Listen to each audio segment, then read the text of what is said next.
इस जाति के जो छुपे हुए गुलाम नेता हो चुके हैं, उनको ये पूछना चाहिए अपनी पार्टी से और सवाल करना चाहिए कि शिवाजी वास्तव में तुम्हारी नज़र में हिंदू हृदय सम्राट थे या सावरकर की तरह माफी वीर थे।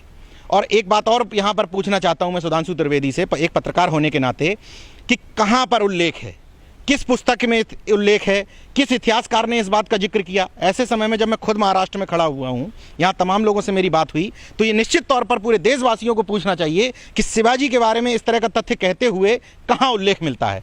अब संबुकवध का जब उन्होंने उल्लेख किया तो संबुकवध उन्होंने तो नहीं लिखा है, आपके रामायण के अंदर उसका उल्लेख है, तो उन्होंने वही बता दिया कि भाई संबुक उल्टा होकर के तपस्या कर रहा था, तो इसीलिए उसका गला काट दिया गया कि राज्य में शांति हो।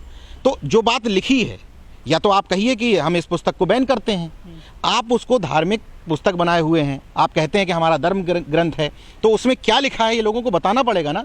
कब तक ये मूर्खता होती रहेगी कि हमारा वाला भगवान केवल एक भाषा समझता है, संस्कृत, उसी में बात करता है। तो जो आपने छुपाने की कोशिश की उसको जो लोग उजागर करते हैं तो आपको तकलीफ होने लगती है। सुधांशु त्रिवेदी ने एक नया तथ्य निकाला, क्योंकि इनका वो सावरकर जिसके आगे इन्होंने कहा कि भाई कोई उस तरह की बात तो है नहीं, तो आगे नाम के आगे ही वीरता जोड़ दी। तो ये तो ऐतिहासिक तथ्य है, ये तो सब जानते हैं कि सावरकर ने कई बार अंग्रेजों से माफ़ी मांगी।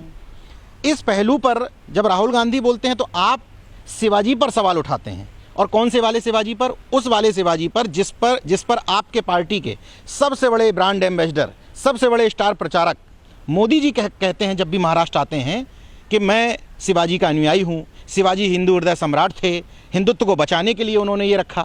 जब अम्बेडकरवादी लोग कहते हैं या बुद्धिस्ट लोग कहते हैं कि शिवाजी बहुजन प्रतिपालक राजा थे, हिंदू हृदय सम्राट नहीं थे। विकास दिव्यकीर्ति एक IAS यानी कि इंडियन एडमिनिस्ट्रेटिव सर्विस में जाने वाले लोगों को पढ़ाते हैं, अच्छे अध्यापक हैं।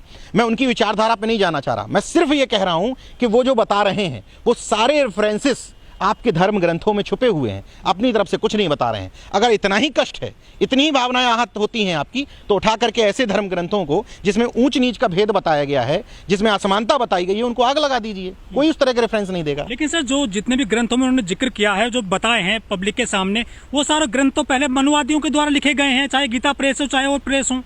यही मैं कहने की कोशिश कर रहा हूं। सबसे बड़ी बात देखिए कि विकास दिव्यकीर्ति आज जो बात कह रहे हैं वो बात आप अपने घरों में रखे हुए हैं।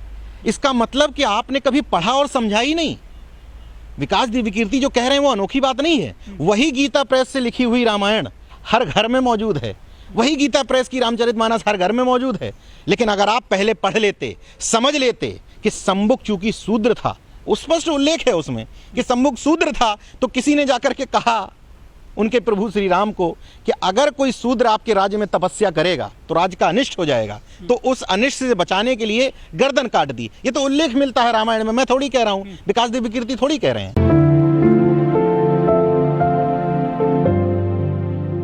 इनको सबसे ज्यादा तकलीफ किन लोगों से है?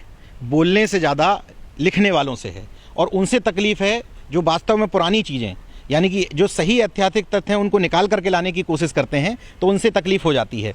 विकास दिव्यकीर्ति पहली बार ऐसा नहीं है। विकास दिव्यकीर्ति अपने क्लासेस में गलत चीज़ नहीं बता रहे हैं, वो बता रहे हैं जो वास्तविक में ऐसा ऐतिहासिक तथ्य है।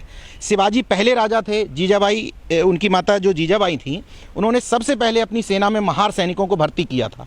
उनकी सेना में जिस भी जाति के लोग शामिल होते थे उनको मावला कहा जाता था।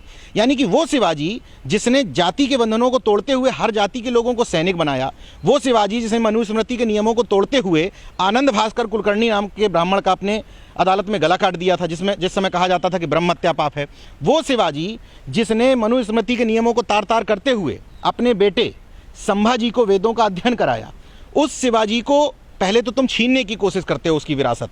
जब विरासत नहीं छीन पाते हो तो देखना चाहिए यहाँ पर लोगों को, खास तौर से उन लोगों को जो शिवाजी को एक जाति का बताते हैं उत्तर भारत में, उस जाति के तथाकथित नेताओं को जो अपने आप की ठेकेदारी लेते हैं उस जाति की, उनको आज ये पूछना चाहिए कि भारतीय जनता पार्टी का वो सामान्य कार्यकर्ता नहीं है, राज्यसभा सांसद है, राजनाथ सिंह जी का बेहद करीबी नेता माना जाता है सुधांशु त्रिवेदी, प्रवक्ता है, यानी कि पूरी भारतीय जनता पार्टी शिवाजी के बारे में इस तरह की बात कर रही है। तो इस जाति के जो छुपे हुए गुलाम नेता हो चुके हैं उनको ये पूछना चाहिए अपनी पार्टी से और सवाल करना चाहिए कि शिवाजी वास्तव में तुम्हारी नज़र में हिंदू हृदय सम्राट थे या सावरकर की तरह माफी वीर थे। और एक बात और यहाँ पर पूछना चाहता हूँ मैं सुधांशु त्रिवेदी से, एक पत्रकार होने के नाते, कि कहाँ पर उल्लेख है, किस पुस्तक में उल्लेख है, किस इतिहासकार ने इस बात का जिक्र किया। ऐसे समय में जब मैं खुद महाराष्ट्र में खड़ा हुआ हूँ, यहाँ तमाम लोगों से मेरी बात हुई, तो ये निश्चित तौर पर पूरे देशवासियों को पूछना चाहिए कि शिवाजी के बारे में इस तरह का तथ्य कहते हुए कहाँ उल्लेख मिलता है। आप बिना रेफरेंस के जब आप देख लेते हो कि पहले व्यक्ति को अपने पाले में लाने की कोशिश की, जब आपने देखा कि शिवाजी के का जो जुड़ाव ज्योतिबा फूले से था, ज्योतिबा फूले ने उनका पैगोडा खोजा, जब आपको लगा कि संपूर्ण बहुजन आंदोलन शिवाजी को बहुजन प्रतिपालक राजा के तौर पर देख रहे हैं, उनकी माताजी जीजाबाई और उनके पिता जो भोसले थे उनके अंतर्जातीय विवाह की बात होने लगी, तो आपको लगा एक बहुजन यूनिटी बन रही है। तो जिस शिवाजी को आप छीनने की कोशिश कर रहे थे, आप उसी के ऊपर अब लांछन और दाग लगाने लगे। ऐसा क्यों हुआ? ऐसा इसलिए हुआ, या पहले आपने जो विकास दिव्य कीर्ति की बात की, ऐसा इसलिए हुआ क्योंकि हम लोगों ने लिखा पढ़ा नहीं। पढ़ तो लिया लेकिन लिखा नहीं। बहुत सारे लोग ऐसे हैं जो लिखे पढ़े नहीं हैं, और उनमें से भी वो लोग हैं जो पढ़ तो गए लेकिन लिखा नहीं। जब आप अपना इतिहास नहीं लिखेंगे तो दूसरे का जो मन होगा वो लिखेगा। शिवाजी में ही एक बात जोड़ देना चाहता हूँ, दादाजी कोंडदेव, पूरे तथ्यों के साथ कह रहा हूँ, जिस नागपुर में हम खड़े हैं यहीं पर एक इतिहासकार हैं मामजी देशमुख, उन्होंने एक पुस्तक लिखी मध्ययुगीन भारत का इतिहास। लेकिन देश में भाषा की इतनी प्रॉब्लम है कि उन्होंने मराठी में लिखी, तो हिंदी भाषी लोग उसको नहीं पढ़ पाए, अंग्रेजीदार लोग नहीं पढ़ पाए। उसमें उन्होंने स्पष्ट तौर पर उल्लेख किया है कि दादाजी कोंडदेव या समर्थ गुरु रामदास जैसा कोई व्यक्ति शिवाजी के साथ नहीं था। ये विरासत को छीनने की कोशिश होती है। जैसे उन्होंने कहा कि चंद्रगुप्त मौर्य महान कैसे हुए, क्योंकि चंद्रगुप्त मौर्य के साथ उन्होंने जोड़ दिया कि चाणक्य उनके साथ थे, जबकि कहीं उल्लेख नहीं मिलता। किसी भी विदेशी लेखक ने या उस समय के जितने भी यहाँ आए थे विदेशी लोग इधर अध्ययन करने, उनमें कहीं उल्लेख नहीं मिलता है कि चाणक्य का नाम जुड़ा हो चंद्रगुप्त के साथ। वैसे ही कबीर महान कैसे हुए? जिन लोगों को ये नहीं पता कि कबीर का जन्म कब हुआ था, वो कभी उसकी सन नहीं खोज पाए, उन्होंने खोज लिया कि विधवा ब्राह्मणी के गर्भ से हुआ था। कौन सा डीएनए टेस्ट कराया तुमने? तो जहां ये समझ लेते हैं कि ये बहुजन कॉन्सेप्ट के व्यक्ति को हम खत्म नहीं कर सकते, तो पहले तो अपनी बात थोपने की कोशिश करते हैं। जब उसके एक स्टेप बढ़ते हुए समझ में आता है खत्म नहीं कर सकते, तो फिर तथागत बुद्ध को विष्णु का अवतार घोषित कर देते हैं, और जब अवतार घोषित करने से भी नहीं होता है तो फिर लांछन लगाने लगते हैं। तो शिवाजी के ऊपर जो ये बात हो रही है, लांछन लगाने की प्रक्रिया है। कथा में वो पार्ट बताते हैं जिसमें उनकी जातिगत श्रेष्ठता खत्म ना हो। मैं चुनौती दे रहा हूं और दावे के साथ कह रहा हूं कि ज़्यादातर कथावाचकों का, मैं तमाम इन मध्य प्रदेश में जितने कथावाचक हैं, पूरे देश में जितने कथावाचक हैं, मैं ज़्यादातर का अध्ययन करता हूं, घुमा फिरा करके उनका असली मकसद उन कथा मंचों से अपने जाति वर्चस्व को बनाए रखना होता है। कथा में वो उतना पार्ट बताते हैं जितने पार्ट से उनका धंधा चल जाए, उतना पार्ट बताते हैं जितने पार्ट से लोग अंधविश्वास, पाखंड, इन सब में पड़े रहें। इसलिए क्योंकि लोग जागरूक हो जाएंगे, सवाल करने लग जाएंगे, तो वो ये समझ जाएंगे ना कि शंभुक की कहानी क्या थी और सबरी की कहानी क्या थी, उनको सब पता लगने लग जाएगा। तो उतना पार्ट बताते हैं जिसमें उनका धंधा मंदा ना पड़े। ये तो इनसे पूछना चाहिए ठेकेदारों से, भाई हम तो ना रामायण मानते हैं ना रामचरित मानते हैं, हम तो संवैधानिक लोग हैं, संविधान से देश चल रहा है, उसी की आर्टिकल से चल रहा है, तो हम तो संविधान को मानने वाले लोग हैं। जो लोग इन धार्मिक पुस्तकों को मानने वाले लोग हैं, उनसे पूछा जाए कि भाई कौन सी वाली कहानी असली है, कंबोडिया में अलग कहानी है, देश में, अपने देश में बात कर रहा हूँ, विदेश की छोड़ दीजिए, श्रीलंका की जो कहानी है वो छोड़ दीजिए, देश में दक्षिण भारत की अलग रामायण है, उत्तर भारत की अलग रामायण है, अपने देश में कम से कम 10 तरह की रामायण है, तो कौन सी वाली कहानी असली है? इसीलिए इसी बीच में आपने खुद ही बात कह दी कि पेरियार रामास्वामी नायकर ने लिखा सच्ची रामायण, और फिर पेरियार ललई यादव ने लिख दिया सच्ची रामायण की कुंजी। मतलब उसमें रेफरेंसेस भी बता दिए उन्होंने कि कहाँ कहाँ तुमने उल्लेख गलत किए हैं, और उन उल्लेखों पर उन्होंने सच्ची रामायण लिख दी। तो भाई इन पाखंडियों से पूछना चाहिए कि मैं अगर धर्म भीरू व्यक्ति हूँ तो मैं पूछना चाहता हूँ कि भाई कौन सी रामायण पढ़ें जिसमें सच्चाई का वर्णन हो। इसलिए क्योंकि आपने तो 20 तरह की रामायण हमें बता दी, तो फिर हम किसको असली माने, किसको माने कि वास्तविक धर्म ग्रंथ है? ये तो इन्हीं से सवाल होना चाहिए। लेकिन जो तुलसीदास जी की रामायण है उसमें तो कहा गया कि ढोल गवार शूद्र पशुनवारी ये सब ताड़न के अधिकारी, वहाँ तो महिलाओं को नीचा दिखाने की बात की गई जो रामायण है उनकी, तुलसीदास जी की। हाँ, ये बात फैक्ट है। तुलसीदास की रामचरितमानस में जो लिखा है, और वो लोग उसको घर में रखे हुए हैं, पूछते हैं, जब वो कहते हैं तो कहते हैं कि इसका दूसरे तरीके से अर्थ बताया गया है। अब ढोल गवार शूद्र पशु नारी, इनके अर्थ किसी भी भाषा में कोई दूसरे अर्थ तो है नहीं, और सकल ताड़न के अधिकारी, ताड़न का भी कोई दूसरा अर्थ समझ में नहीं आता है। तो भाई मैं पूछना चाहता हूं विद्वान लोगों से कि कौन सा वो दूसरा अर्थ है जो लोगों को नहीं बताया जा रहा है। और जब आप इनके असली ग्रंथ मनुस्मृति को समझते हैं, जिसका विधान ये देश में चलाना चाहते हैं, जब हिंदू राष्ट्र बनाने की परिकल्पना की बात आती है तो वहाँ भी मनुस्मृति के शासन की बात आती है।